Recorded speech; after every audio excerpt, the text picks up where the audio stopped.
Gold has never shined brighter. Shines brighter than everything. We, as Americans, know that for a fact after today's events. USA men's national team beating Canada 2-1 in the gold medal game at the 2026 Olympics. And that makes me just want to say one thing. Oh, Mama, don't you cry! I'm not screaming. I'm not screaming that. That's what I wanted to do, though. Just had to get that out there and let everybody know why we are the best damn country. Men's There and it is. women's. Yeah. Men's and women's. Woo! Megan Keller, Jack Hughes, American heroes. So the women's goal, I was.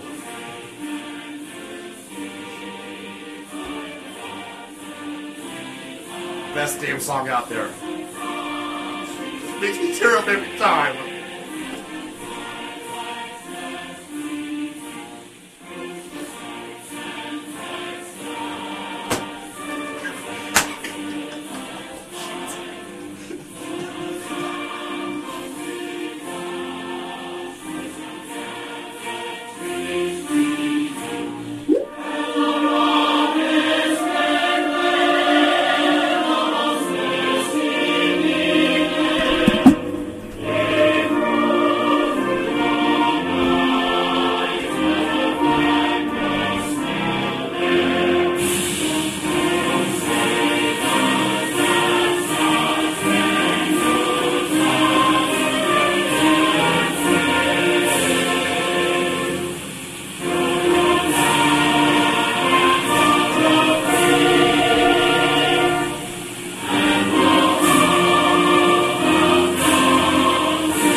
Damn country with the best damn song to ever exist.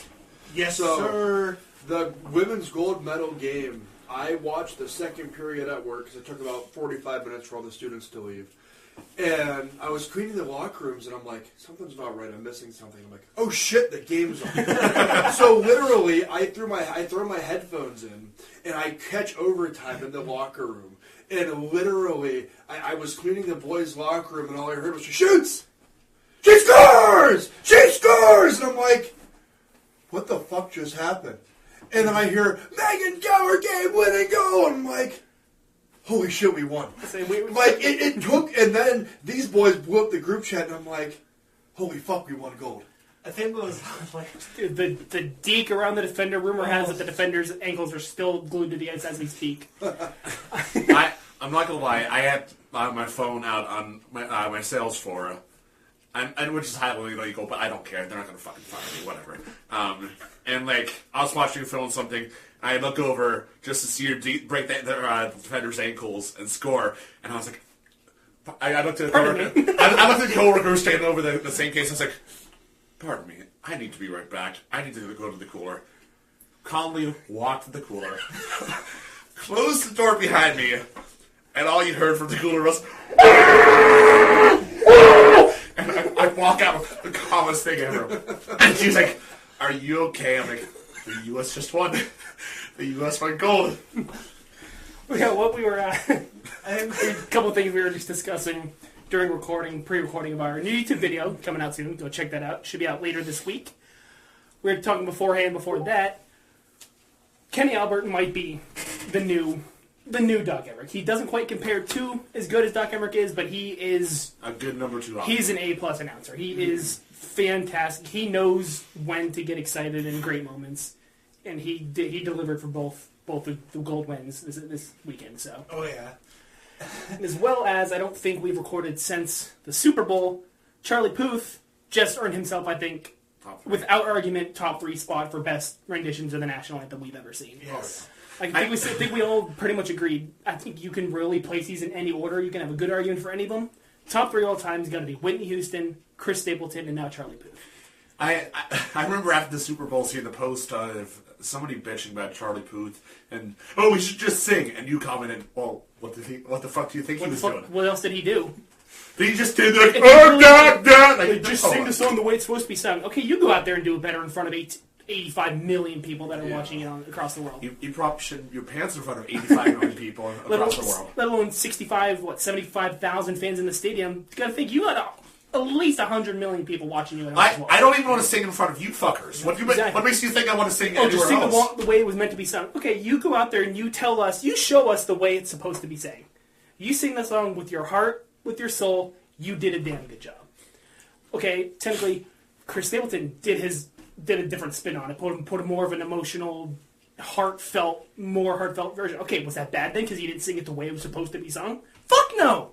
That's, again, one of the greatest renditions we've ever seen. I know Colin says it is his favorite. I think it's very close to come to Whitney Houston. Like, I'm not saying Whitney's bad or Charlie's bad. No, not at all. It's just when you compare the three, which is the best of the three, and which isn't the best of the three kind of thing, and see where they kind of line up. And Charlie Puth himself said, he goes, I am no way, shape, or form trying to top Whitney Houston, because I know a lot of people say that she is the best rendition of all time. I said a lot of people argue that it is Chris Stapleton now. I'm very much up in the air. That's why I said I think those three now, any three can have the counter argument of who's had the best one. They just, all three of you get you in the emotions, get you choked up, and get you all worked up. At the same time, somehow hyped up for whatever sporting event you're about to watch. Did you see the video of Charlie Puth's reaction after after he finished? That's his I made it moment. Like, holy shit! This can't be happening. Almost breaks down. And Kenny G was in the choir playing the sax, which I didn't even really notice or pay attention to until after the fact. But like I said, he just stands there and he's like his I made it moment. He's just looking around at he's like, holy shit. This is the pinnacle of my career right here. Like this is it. Like just watching his reaction gave me chills. Reaction? That's like reaction. Yeah, his reaction. I'm like, that has to be the top. Has to be the best feel good moment of his entire life. Like that. That's going to be one thing. I mean, anybody that does it, you're never going to forget that, unless you're Fergie at the All-Star game. You really never forget about it, but for a different reason. Every musician, professional musician, will always have that aha moment. Isn't it? See, speaking from, I'm not saying I'm a professional music, not a musician. I'm fucking far from it. But every musician will have that aha moment, and that was it for Charlie Puth.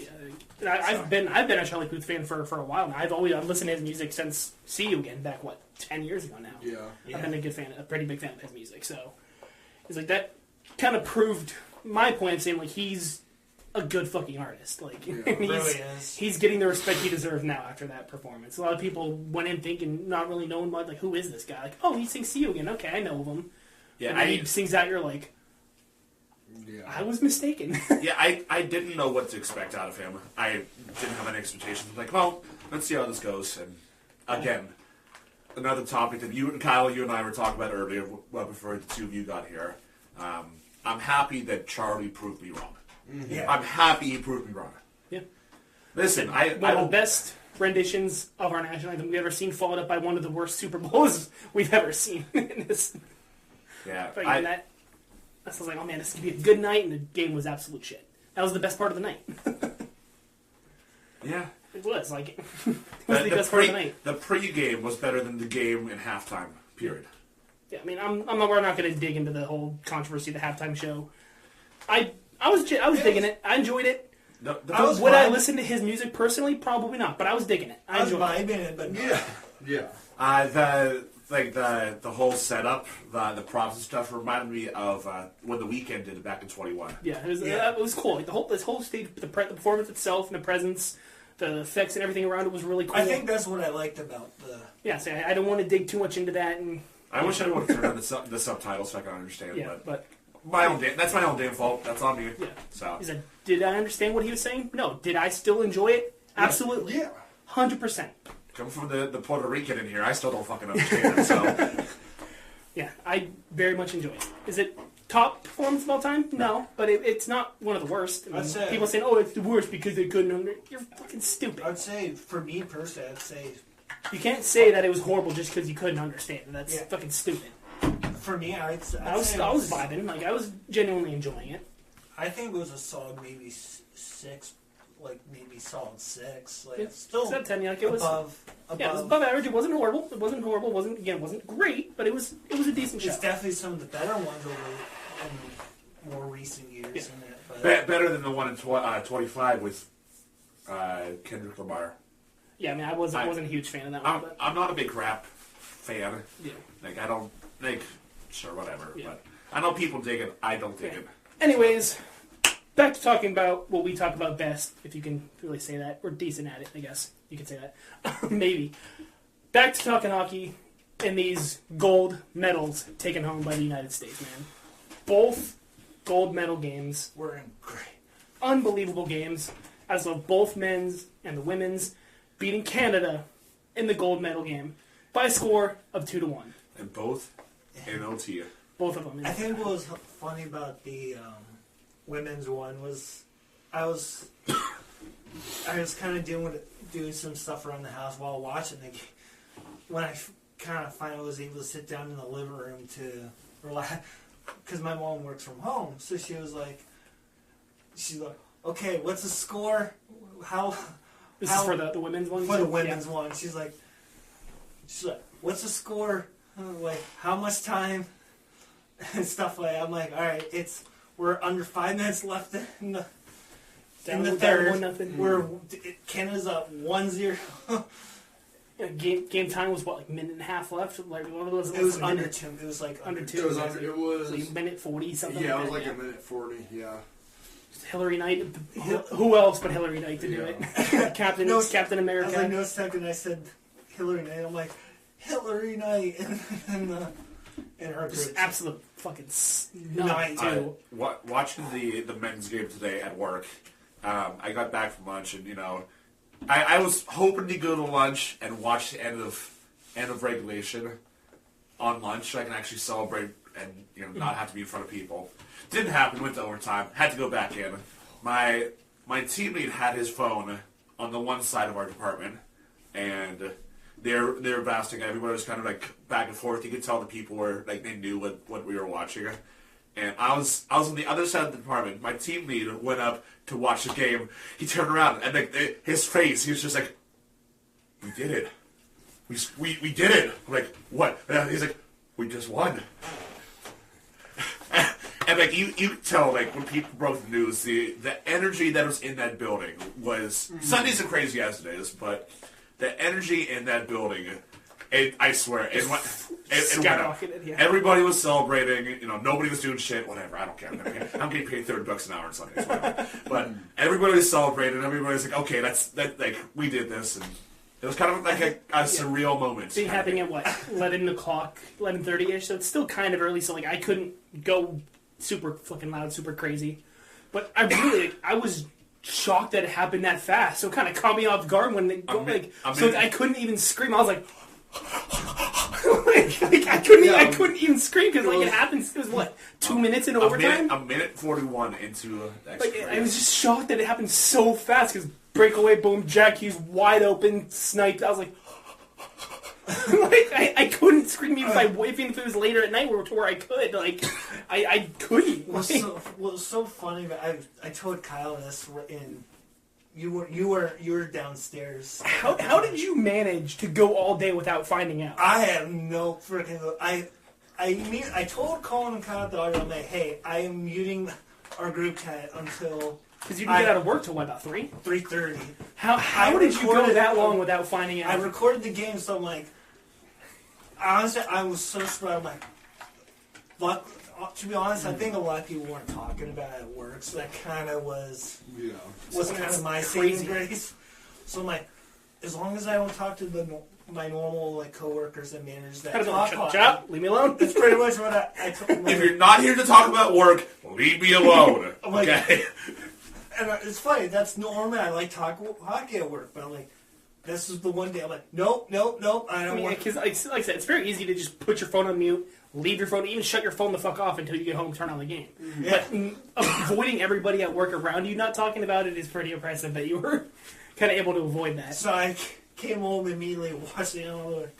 When I saw the whole game, like, oh no, like, but I was like, is this gonna be I don't know. I didn't have confidence, and then we went down on the 5-on-3, and I was like, "Oh, this is where this is where we're gonna blow it." This Canada, that's what I thought, like, too. oh, great. that Canada power play, but at the same time, we had 100% penalty kill percentage at the time. The best power play units. Versus the best penalty kill unit. Yeah, So I was in like, all the "Oh, Olympics. my So it's God." like, who's going to be the greater of the two goods kind of thing. Sure enough, Team USA managed to squeak by that 5-on-3. Jack Hughes coming home with one more gold medal and 2 less teeth. Like, we gotta say, did we get away with 7 men on the ice at one point? Yes. Absolutely. Absolutely. No questions about it. But they didn't score on a 5-on-3. What makes them think they were going to score in that one? Yes, it was a much more crucial part. It was, halfway through the third when that moment happened? A lot bigger. A much more crucial point of the game. You might think they're going to lock in, maybe call a timeout, put something together, take the lead with that power play. Or at least get the momentum to push 5-on-5 kind of thing.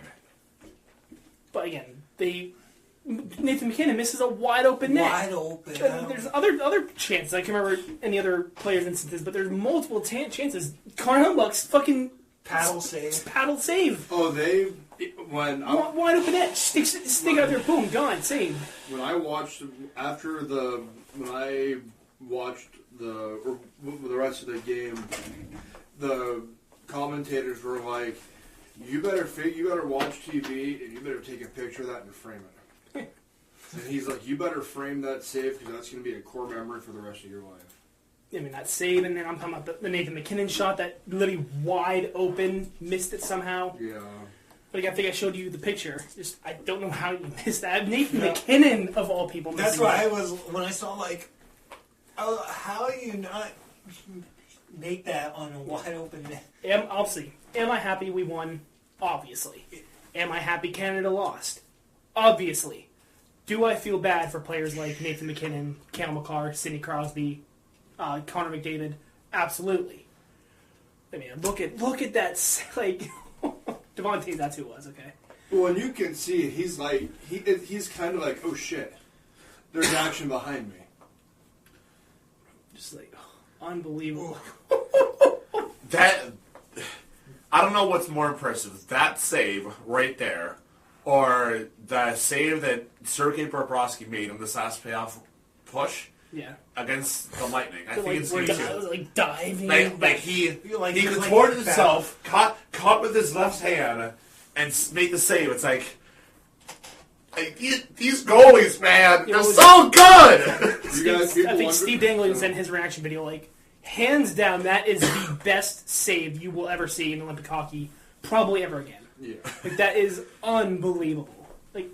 He should have won MVP. No disrespect to Connor McDavid. He should have won MVP. For this game, this performance alone, he should have won MVP. Yeah. And then have to go back and cheer at the Toronto Maple Leafs. Hey, at least the Toronto Maple Leafs play a game on Wednesday. God, you gotta love Steve Dangle, man. I don't want to take too much away from his video. Go watch his video if you haven't seen it. CFR. He did a really good description of the whole... He's one of the only Canada fans that I have actually seen not make excuses for that loss. So many, all I've seen all over Twitter, X, whatever you want to call it now. I'm calling it Twitter. Fuck off. All over, nothing but excuses. That's 7 men. Okay, you had a 5-on-3 and you couldn't score. Nathan McKinnon had a wide open net and you couldn't score. Devontae's, all he had to do was 2 inches to the right, get it behind Hellenbuck's stick, and you couldn't do that. Connor McDavid had a breakaway and overtime, multiple, and he didn't score. Yeah, the best. So many different opportunities to end that game, to put that game away, to jump ahead in that game, to where it didn't need to go to overtime. The 3-on-3 rules. I agree. Stupid as hell for the gold medal game. For the semis, for the quarters, for the round robin, sure. For the final, I think we even said it last episode before when they released the rules before the tournament happened. 3-on-3 for the gold medal game we thought was stupid. Yeah. Do we like it now that it happened? Yeah, sure. But sure, it's fast as you had so many chances before this 3-on-3 overtime that should not have happened. It doesn't count. You had many chances before that to end this game, and you didn't do it. Suck it up, deal with it, you fucking pansies. Yeah. Sorry. Sorry. No, I'm not sorry. I'm not sorry. I don't feel bad for the Canadians. Canadian fans, no, I don't. Not for the fans. I feel bad for a majority of the players. Yeah. And the ultimate disrespect given that's stuffed in. I guess I will return the ceremony. I guess it's like some type of ceremonial. It's like the official mascot of the Olympics. It's like a little plushie of the official mascot of the Olympics. As necessary to Brad Marchand, and you get a little stuff. I saw that. Can you? Oh, I can't imagine those players. Like, you get your silver medal, and then they hand you a little fucking stuffed animal. Like, sorry for your loss. Oh, sorry for your loss. Like, fuming. I mean, the winners got him. I think everybody got one. Yeah. They have. I guess it's like type of like spirit, like. I don't know exactly what it is, but I know it's. All I know is that it's the mascot of the 2026 Milano Olympics. That's all I know. I don't know what it is, but the next time we host the winter any Olympics, and I think LA is hosting 28. Yeah, LA's hosting 28. What? And I think US is hosting the World Cup this year too. So, Toronto is. Yeah. Oh, so Toronto's doing the World Cup, but what the U.S. should do in L.A. is instead of having instead of doing like that teddy bear or whatever it is, give them a Snoop Dogg plushie. Because he's our mascot technically. You've seen all these cycling quizzes going on in the Olympics. You saw him in the fucking Zamponi before the hockey Olympics even started. Did you see? Oh, he was at the women's game, wasn't he? I think so. He was on quite a few of the games. And I want to say he was at the women's game, and whenever he scored, there's a video of him somewhere of him freaking out after Megan Keller's goal. Yeah. And I heard the commentator through the radio, wow, Snoop Dogg's going insane. And they're like, if there's one man who loves it, and he was like, I tell you what, if there's one phenomenal role model that we have for this country, it's Snoop Dogg. You might not be able to find it. I know a lot of the Olympic Committee blocked a lot of the highlights. You can barely watch any of the highlights and stuff. It's stupid. But, man, oh my God, both those games, man. Oh. I was telling Kyle. Was this it here? No, I don't remember. That might have been it, rather. I thought he was at one of the hockey games. I don't remember. He was, but I don't know if they got him reacting to like the goal or anything. But I was telling Kyle the other night, I'm like, well, it kind of feels good to be on the good side of a golden goal, and sure enough, on the good side of two of them. Man, Megan Keller and Jack Hughes, you guys are forever going to be known as American heroes from this point forward of your lives, man. Mm-hmm. Jack Hughes earlier on in the game, good that high stick, lost a couple teeth, bleeding at the 4-minute power play again. We also couldn't score on, so yeah. But so we also had a chance to end it there in regulation. We easily could have ended there in regulation, and we wouldn't have had to go to the bullshit should not count overtime rules, as some may say. Yeah, let's take another look at. Oh, dude, I screamed at the top of my lungs this morning. Oh, I texted like that move right there. I was like, and then Wierenski not giving up the play. Feed, boom. Like, I didn't realize it went in. And I saw this is where I was like, I didn't realize it went in. I see Jack Hughes swerve around, throw his gloves off. I literally, I couldn't scream even if I wanted to. Like the Patty Kane goal when he was the only one who scored. He was the only one in the world that knew that puck went in. Well, I text my family and I'm like, holy shit, we did it. We won gold. I text both my mom's side and my dad's side, and my dad was like, dude, that's how we felt watching Miracle in 1980. Well, I can imagine. Speaking of that, there was no golden goal, so it was literally to the. Yeah. I mean, very similar. The last moment, you're waiting for something to happen. Like, speaking of that, 46 years to the day. And you know what's even crazier? Next Winter Olympics will be 50. If USA can win again, the next Winter Olympics will be 2030, anniversary. Well, depending on how the dates line up, but it'll be close to the 50th. It'll be 50 years, not the exact, but it will be 50 years since it was. We just got lucky with today of the games with how everything is. Everything lined up. Yeah, you can be like, "Ooh, it was storybook. It was meant to be. They wrote it. It was just script." Shut up. No, it wasn't. We won fair and square. Well, here's the thing: if you're an Olympic athlete, and I was talking to the guys at the bar about this today. People don't realize they train their asses off. Like, we were watching what is it, the skiing, where they're like cross country skiing. And they were going, and the one it was like the track was 2.5 hours. So you're sitting there on skis and you're it's insane. And you're just pumping snow. I remember seeing Lindsey Vonn's crash at the very beginning of the Olympics.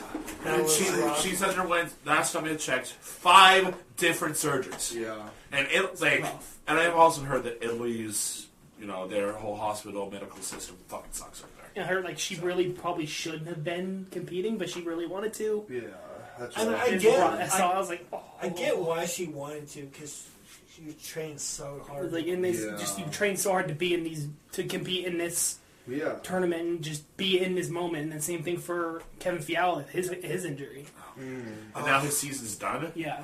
So as much as you want to say Tom Wilson's a piece of shit, he's a dirty person, it was a clean hit. For once, being Tom Wilson, it was a normal kind of. It was a little bit lean towards the dirty side, but it was a hockey play. It was a normal kind of hit. And he just kind of went into him wrong. He kind of went down wrong. It was just a great hockey play that led to an unfortunate situation for not only Kevin Fiala but the Swiss and the LA Kings, because that's a big loss to the Kings organization right there. I think that's their first line winger. So yeah. So that's a huge loss for a lot of people, not just Fiala. So I think one last thing to talk about here before we kind of move on here. I was already getting emotional as we won, as we're doing the celebrating, passing the medals off, the handshake line. I'm already getting emotional. Then they start skating around with Johnny Gaudreau's jersey, honoring him. I'm like, and then his fan, and then they go to do the picture, and they're like, take one, like, no, hold on. Then they skate over and they grab Johnny Gaudreau's 2 daughters and bring them out for the picture. Dude, that. When I tell you, I was his son and daughter. I thought he's 3 daughters. He has 3 kids, but one's still an infant. Well, he's still young. Yeah, I think all 3 of them are daughters. I'm pretty sure.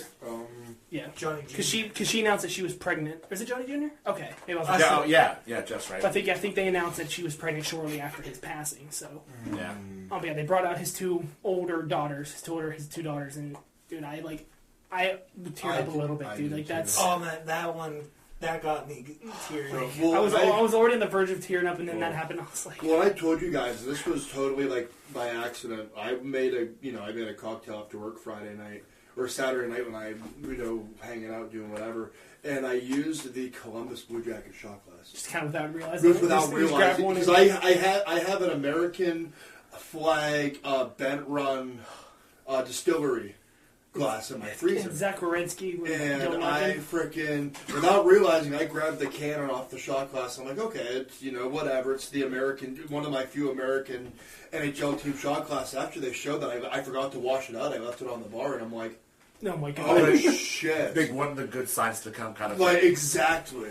It's like, it's just, and then seeing both Matthew and then Zach, like, carrying him around, and like take a lap together. Oh man, it's so emotional, man. Like, so I figured out that I was just like up until that moment. That's why I definitely should. That one got too, man. Once I saw that, I was like, oh, that. He's because Kenny Albert's commentating. He's like, oh, looks like Zach Wierenski and they're going to go grab his daughters. I'm like, no, like yes, do it, but oh man, that was. Emotional wreck, man. It's just what a day, what a weekend, what a tournament. It was overall this deal. It felt so good to have. The thing, because this is we're much older now. We can pay a lot more attention, respect it a lot more. Because last time it happened, we were 16, 14, 13 years old. So I mean, you could have so much more respect for it, so much more hype going into this. But I think also at the time of the 2014 Olympics, we didn't know that was the last Olympics with NHL players for a while. Until I think it was 2016, I think they announced that NHL will not be participating in 2018. Yeah, so I think 2020, around pandemic, they said, we won't be performing in 2022 either. So yeah, we didn't know. So I don't think anybody could have fully grasped and appreciated the fact of seeing all these top stars on the world stage repping their country, not giving a fuck about their personal health, just going for it. And and now that it's finally back, and like Kyle said, we're older. It's like just the amount of hype that it made it so much better. I think hey, this is back. We've been waiting 12 years for this moment, and we can say 16 for this rematch, man. We're back. Let's not let this go. Let's enjoy the moment, enjoy the hype, enjoy the game as it should be. I know when we were covering the Four Nations face-off last year, and I said even before that tournament and after, I said this at least for the men's side will get me excited for more hyped up for what's to come for the Olympics. And obviously, damn near copy paste on the rosters. I think added Macklin Celebrini to Canada side, and that's about it. Connection and having a healthy Charlie McAvoy as well. Yeah, sure. That's right. So that Sidney Crosby also was out for the gold medal game too. Yeah. But the semis and the gold. Yeah. But and obviously for the women's with not having now a professional, it's just it's kind of cool seeing now, even though they've been around, some of these ladies like Hillary Knight and stuff like that were playing in the Olympics, but now just having a professional. I think you and me, we were talking to Tim Quinn of the Erie Otters. We were just talking about Crosby in the Olympics as a whole. We were like, the three of us. We're like, the Penguins fan in us hopes that he doesn't play, so he comes back healthier, good to go for us. But this just being a Sidney Crosby fan, hope he's okay and can play. But again, being a USA fan, him going against us, probably most likely in the gold medal, we're like... Yeah, I hope, and I said before this, I hope Sidney Crosby tears it up. Except against the U.S. Anybody else, sure, whatever. I don't care, but the U.S., that's off limits. The only time I'll ever cheer against Sidney Crosby, the only time I'll ever cheer against McDavid, too, honestly. And McDavid, too. McDavid and Crosby, and even McKinnon, I'd say, too. He got his jersey sitting up right here, so... Just... Well, a double reason to hate Mitch Marner, I guess, so... You better take that garbage out of here tonight, by the way. I'll be taking mine home tonight, yeah. Overall, just wrapping it up, man. What a tournament! This lived up to the hype it had and more, man. I think if we didn't win 2 golds, we might not be saying that. If we only won 1 with the men lost, still don't think we would be this hype and this excited about it. But man, oh man, overall, what an end to this tournament, man. Overall, both the men's and the women's tournaments were incredible. To me, you got to give props to both the Finns and the Slovakians too. They both did really, really, really good. So, obviously, both in the bronze. I think the Finns ended up taking the bronze. I think pretty easily. It was 6-2. It was pretty easily. So the Finns almost gave up another 2-goal lead in that game. So, but ended up putting a couple of DNRs there at the end. I think so. Just remember, oh mama, don't you cry. Oh mama, don't you cry. Because USA hockey is do or die. All right, stay sponsors. I'm going to keep doing that from now on, is when we get into the sponsors like that. So, you better do that for the video. I think I did it for the video. Yeah, you did. You did. did. Okay, so you better do that for the video. So, all right. This episode's sponsor is Strong Coffee Company. Apparently, I need some fucking coffee right now. Strong Coffee Company. Mixes a bunch of your much necessary proteins. I'm just gonna roll with it, and your caffeine coffee mixtures, whatever. I'm really You're really struggling. Holy crap! Can you tell it's not scripted at all? So, for those of you that are hardcore caffeine addicts like myself, who are also trying to get into shape and trying to consume a lot more protein to be healthier, these guys are the way to go. So these guys obviously have your instant protein lattes. I was going to combine lattes and coffees because they're both up there. Instant protein lattes, instant coffee, your whole bean coffee for those of you that like to grind it at home and have the smell in the morning and pour it yourself, whatever. They even also have some gummies. So I know I used to use the little caffeine pouches with the caffeine grounds and just stuff in my lip. If you like gummies and you love coffee, that's the deal for you. So, go check them out. Strong Coffee Company. I'm going to get through this eventually. At strongcoffeecompany.com. Use BUCK2026. That's B-U-C-K BUCK 2026. And to get 20% off your very next purchase. Thank you, Strong Coffee Co. Fuck! Thank you, Strong Coffee Co. for sponsoring today's episode. And now, back to the content you guys deserve. Alrighty, we're now moving on to some of our CHL news across both the OHL, the QMJ, and the WHL. We'll start with the O. Back on February 11th, Lucas Ambrosio of the Erie Otters played in his 100th career OHL game. And Ulyss Lombardi of the Erie Otters gets his first career OHL goal versus the Owen Sound Attack. And then in 34 saves, Jaden Nelson of the Ottawa 67s gets his first career OHL shutout versus the Oshawa Generals. And Reed Hayes of the Ottawa 67s gets his first career OHL point. On February 12th, Cutter Kumbaski of the North Bay Battalion gets his first career OHL goal versus the Brampton Steelheads. And goaltender Luke Johnson of the Brampton Steelheads sets the single game record, franchise record, with 58 saves versus North Bay. February 13th, Colin Fitzgerald of the Sioux Greyhounds played in his 100th career OHL game. And Sawyer Schmidt of the Saginaw Spirit gets his first career OHL goal versus Sarnia Sting. Nathan Abadowski of the Brampton Steelhead played in his 100th career OHL game. William Eglin of the Brampton Steelheads played in his 150th game versus the Sudbury Wolves. Gabriel Frasca of the Brantford Bulldogs gets his 150th career OHL point. Merrick Wagner gets his 100th career OHL goal and 200th career OHL point. Callum Mahardy sets the rookie record in franchise with 65 points, all against the Erie Otters. Oh, that's not the chair. It's Caleb Malortra. Sorry. Okay. Yeah. That's one I do know. The other ones I'm not sure, but that's one I do know. Eden O'Donnell of the Oshawa Generals played in his 100th career OHL game versus Peterborough Petes. Kyle Hartnell of the Peterborough gets his first career OHL goal, and Holden Carter gets their first career OHL point off of Leon Korlick, and that was all against the Oshawa Generals.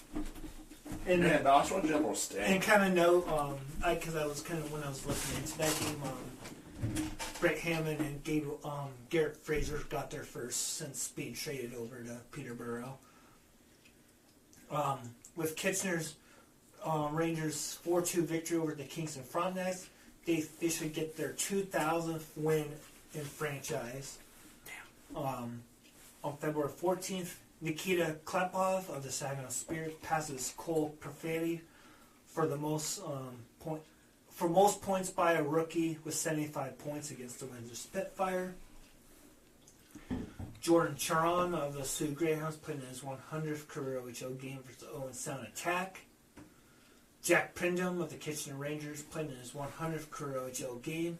Kristen Kirch of the Kitchener Rangers gets his second career OHL shutout versus the Ottawa 67s. On February 16th, Dima Zekelin of the Saginaw Spirit played in his 100th career OHL game versus Windsor Spitfire. LA Kings prospect Jane Chauvin of Sudbury Wolves gets his first career OHL hat trick versus the Niagara Ice Dogs. Calgary Flames prospect Jacob Battaglia of the Flint Firebirds gets his 100th career OHL goal versus the Oshawa Generals.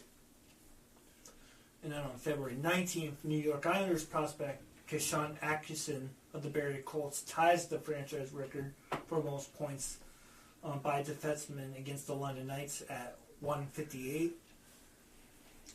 Blake Burns of the Saginaw Spirit gets his first career OHL goal versus the Sudbury Wolves.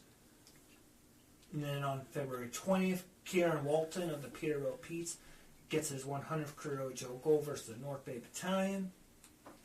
Michael D'Angelo of the Erie Otters gets his first career OHL goal versus the Oshawa Generals. Tampa Bay Lightning's prospect Marco McNoza of the Sioux Greyhounds gets his second career OHL hat trick and sets the franchise record for most shorthanded goals versus the Sarnia Sting. And then San Jose Sharks prospect Kristen Kirch of the Kitchener Rangers gets his third career OHL shutout versus the Windsor Spitfire. Pittsburgh Penguins prospect Cooper Foster of the Ottawa 67s gets his third career OHL hat trick, and gets his 200th career OHL point versus the Niagara Ice Dogs. On February 21st, LA Kings prospect Carter George played in his 150th career game versus the Guelph Storm. Matthew Kaprowski of the Owen Sound Attack gets his first career OHL shutout and 29 saves versus the Brampton Steelheads. And then New York Islanders prospect Kishan Atkinson of the Barrie Colts is the franchise leader in points by a defenseman at 159 points versus the Brantford Bulldogs. And then now officially moving over to the QMJ, back on February 14th, Jab Seymour of the St. John Sea Dogs gets his first career QMJ hat trick versus the Cheyenne Cactors.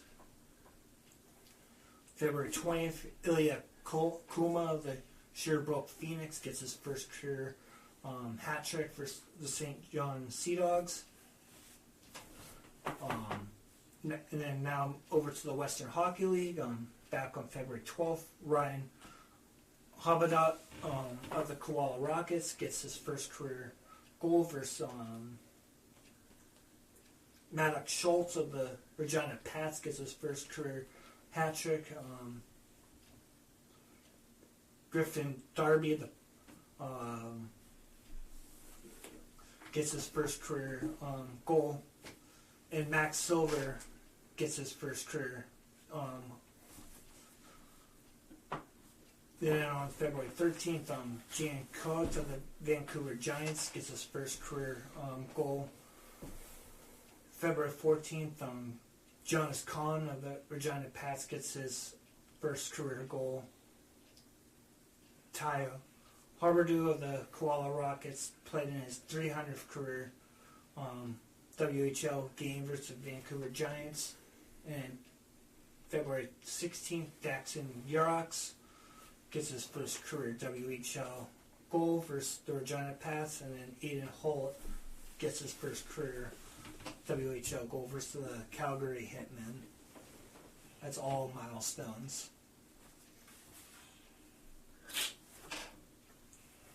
Well, Alright. Before we do anything or jump into NHL, let's go back and talk our normal Otters talk, even though we probably really don't want to at the moment. I mean, every time we come on here and we say, this team has skill, this team has talent, this team isn't that bad, they go and pull off a streak like they just did this last couple games. Okay, we'll keep saying, this team has talent. This team has skill. This team has talent. But it is the OHL refs fucked them. Individual talent. It is individual skill. As a team put together, we don't have that. No. We are struggling bad. We lost to the Oshawa Generals. The only team at the end of the league that are worse than we are. Not anymore. I don't know about that. No. Not so fun fact. No. But that's right. They're like 8 points behind us still. Yeah, they're 8 points behind us. We're tied with Brampton, but second to last. Yeah. But Brampton has the tiebreaker because they have one game in hand over us. Yeah. Not so fun fact. The Erie Otters have not beaten the Oshawa Generals since pre-pandemic, February 15th, 2020. The last time we beat them at home in regulation was November 3rd, 2017. An 8-0 win at the IA. That's the last time we beat them in regulation in Erie. We beaten them in overtime. That 2020 game in Erie was in Erie in overtime. We have not beaten the Oshawa Generals in general, pun intended. We have not beaten them at all since that game in February of 2020. We have gotten a couple overtimes there. We've gotten 1 or 2 overtimes here. But we have not beaten them since pre-pandemic. It's just sad. I don't know what it is. I mean, I can understand the last couple years. They're back-to-back visits to the OHL final. I can understand losing to them then. But losing to them both games this year? What? Yeah, They are kryptonite. Since our last recording, we've played 6 games. February 11th, Wednesday home game against the Owen Sound Attack, an 8-3 win, one of the best games we've seen in a while. Great game. Followed it up with 2 days later on Friday, the 13th, in Hamilton and Brantford. I'm going to keep saying that. In Brantford, a 5-1 loss. Came back home to play the Flint Firebirds, again, one of the better teams in the league. Played them at home, Valentine's Day. 6-4 win. Awesome, we beat a good team. We followed with a 5-1 loss to the Guelph Storm. And then follow that up with a 4-3 overtime loss to the Oshawa Generals. And then follow that up with a 3-1 loss to a good Kitchener Rangers team. I wasn't too upset about that. I'm upset with just how bad we played last night. Just a good Kitchener officials game. Yeah. Horribly officiated game. Absolutely horrible. Really bad. But said that Flint Firebird game, that's one of the better games we have played all season. I do very much think a lot of it had to do with Flint came in underestimating us. They kind of walked in with the mindset of, oh, here's a guaranteed 2 points. Didn't work out very well. I believe that was the game, 3 different 2-goal scores? Yeah. Is that Caden, Deck, and Hedrick. And Hedrick, yeah, all had 2 goals that game.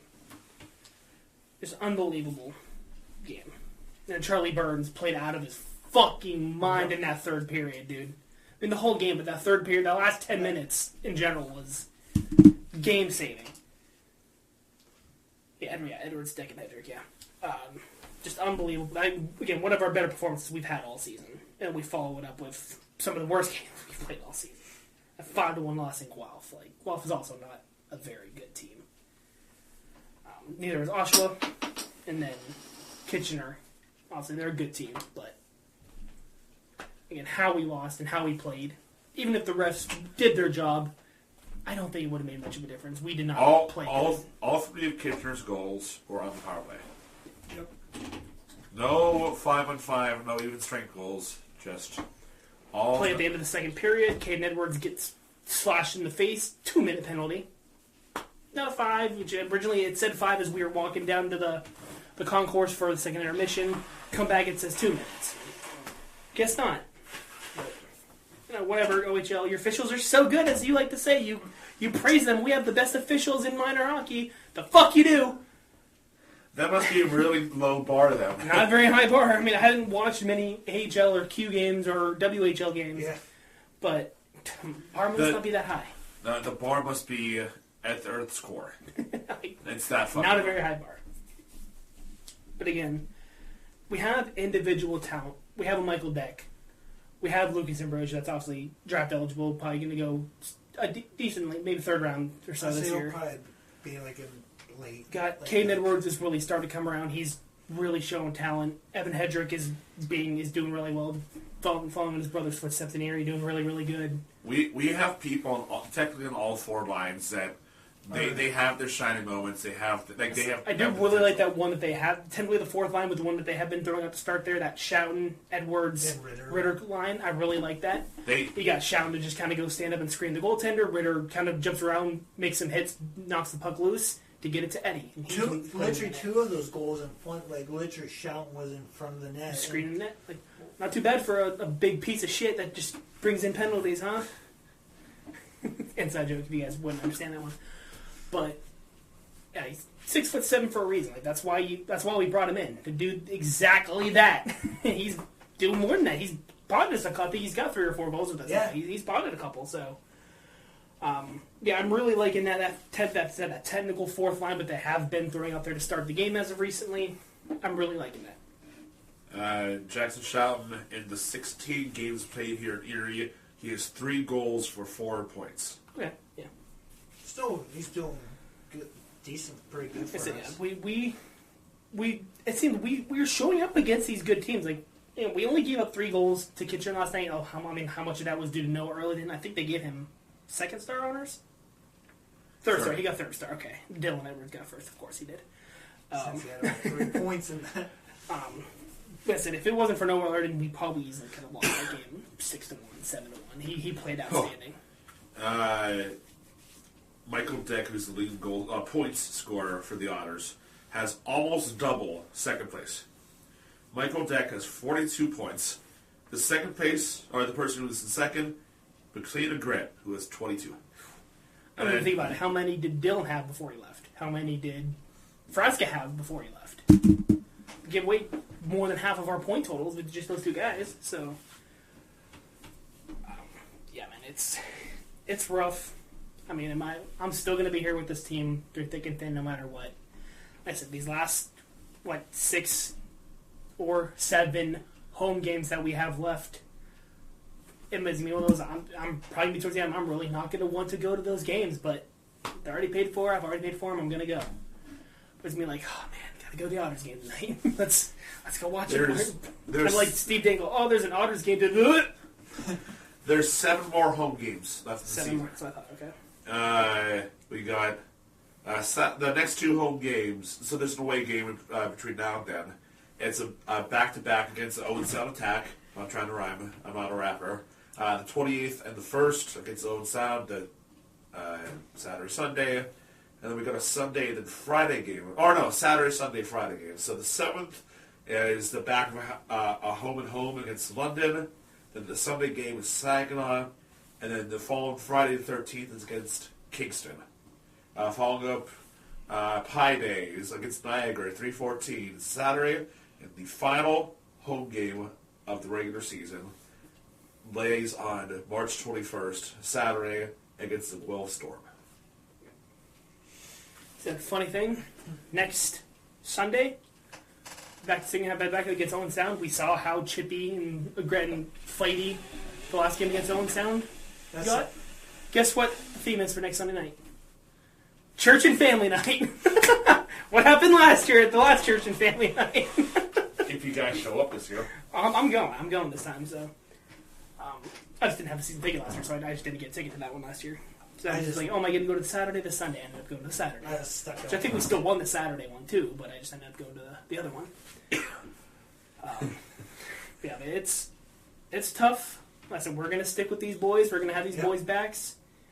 You know, guys that have been sitting behind us for quite a few games brought up a good point. Like, you got to remember, they're 17, 18 years old. Like, they're trying just as hard as anybody else out there. Any these NHLers are. They're trying just as hard. They're a decade younger than some of us, and they're already doing 10 times the amount that we could ever They imagine. already accomplished way more than I had in my 26 years of life. So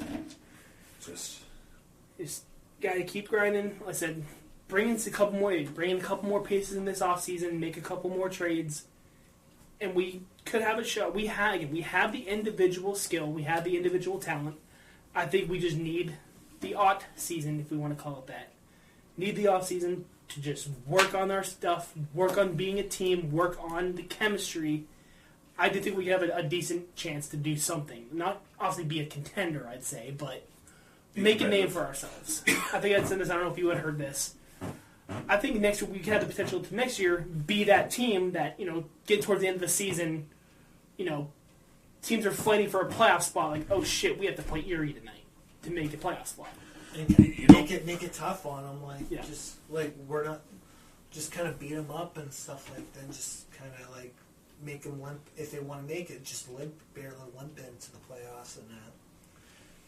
It would be nice to get more experienced defensemen. Obviously, we brought in Blake Gowan earlier in a trade, the Fraser-Hammond trade. But I really like how he's coming along. He's starting to show off. I'm liking him. So he definitely was a good veteran add to the back end. He didn't have much experience, and I think this was his first. I think he played 1 or 2 games last year. Oliver Turner, him going down for the year, I think at the beginning of the month, that didn't help. And I'll say us missing Ty Henry, even though with injury as well, that didn't help either, even though he was one of our... I think I saw he might have a chance to come back and play a couple games at the end of the season, but... He's so Blake Gowan's an 08. He's played in 7 preseason games for Peterborough, and has only played in 39 regular season games back in the 24-25 season, scoring one goal for 9 points. So far in Erie, he's had 17 games played, and all 5 of his points are assists. So, still looking for his first Otters goal, which hopefully that can come sooner rather than later. I'd like to see it. Like I said, I'm liking his game. I'm really liking how he's kind of finding his chemistry there with Has he been with Alessio there on the second pairing, or is he on the third pairing? Well, he's on the third pairing, but he's been on the third pairing usually with Nick Frasca. Yeah, okay. But with Sarri going on with that game misconduct, they obviously had to rotate through. Callum Hughes went back in the blue, played defense for a little while there to help alleviate some of the pressure. But which I think he did a great job. Yeah. So for him not really being in that position, he did a good job. so, yeah, just and coming fresh off of an injury too, I think he did a good job. Yeah, throw it into the flames. Like, hey, good luck. Here you go. So yeah, he did pretty really good. Yeah. Not much else to discuss, Otters wise. We'll take a break here and figure out what else we need to discuss here. All right, that will do it for this week's episode of the Buckbuster Podcast. Once again, go check out Strong Coffee Company. See, it's not that hard. Check them out. I need some more of their coffee is what I need. Go check them out again. Promo code BUCK, that's B-U-C-K, BUCK, 2026 for 20% off your next purchase. As well as go check out our newest YouTube video that will be coming out later this week. I'm hoping to have it up by Friday. If possible, I might just make it this week's What the Buck Wednesday. I'm not quite sure yet. Yeah, be on the lookout for that. And hope you guys enjoyed. Leave a like.